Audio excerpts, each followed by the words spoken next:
18 വർഷം മുൻപ് നാട് വിട്ട് കോഴിക്കോടേക്ക് കാന്തപുരം സ്വദേശി അബ്ദുൽ സലീമിന്റെ മൃതദേഹം വീട്ടുകാർ ഏറ്റുവാങ്ങി.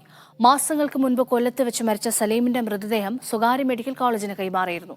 സംശയം തോന്നിയ അബ്ദുൽ സലീമിന്റെ ബന്ധുക്കൾ കൊല്ലത്തെത്തി നടത്തിയ പരിശോധനയിലാണ് മൃതദേഹം തിരിച്ചറിഞ്ഞത്.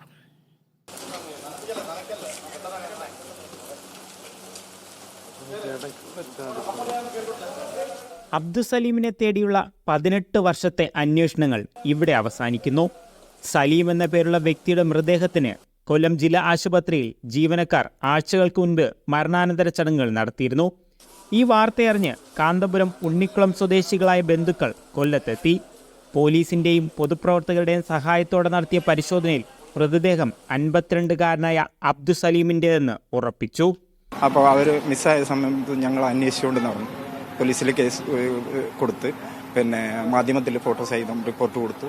പക്ഷേ എന്തോ കണ്ടെത്താൻ കഴിഞ്ഞില്ല. പിന്നെ ഇപ്പോൾ ഈ നൈസിൻ്റെ ഒരു വീഡിയോ കണ്ടു, ഏഷ്യാനെറ്റിൽ വന്ന ഒരു വീഡിയോ കണ്ടു. ആ വീഡിയോ മുതൽ ഇവിടെ എത്തി, ജില്ലാ ഹോസ്പിറ്റലിലെത്തി. പിതാവിന്റെ മൃതദേഹം അന്വേഷിച്ച് മകനും എത്തിയിരുന്നു. 3-ാം വയസ്സിൽ നഷ്ടപ്പെട്ട വാപ്പയെ ഒടുവിൽ നിസാമുദ്ദീൻ കണ്ടു. എനിക്ക് 3 വയസ്സുള്ളപ്പോഴാണ്, പക്ഷേ എൻ്റെ ജ്യേഷ്ഠൻ, വാപ്പയുടെ ജ്യേഷ്ഠനും അവരുടെ സഹോദരിയും എല്ലാവരും ഇവിടെ വന്നിരുന്നു. ചെറുപ്പം മുതലേ അവരെ കണ്ടതും പരിചയവും ഒക്കെ അത്രയും ഉള്ളതായതുകൊണ്ട് ഇത് സ്വന്തം വീട്ടിലാണല്ലോ. അപ്പോൾ അവർക്ക് ഏതൊരു സാഹചര്യത്തിൽ കണ്ടാലും സ്വന്തം അനുജനെ തിരിച്ചറിയാനുള്ള ഒരു കഴിവ് ഉള്ളതുകൊണ്ടും ആ ഒരു ഫൈൻഡിങ് ആണ് നമുക്ക് ഏറ്റവും കൂടുതൽ ഉപകാരപ്രദമായത്.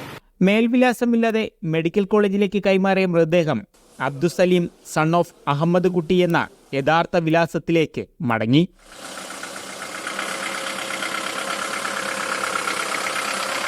ക്യാമറ പേഴ്സൺ മനോജ് പിയലിനൊപ്പം ലിജോ റോളൻസ്, മീഡിയ 1.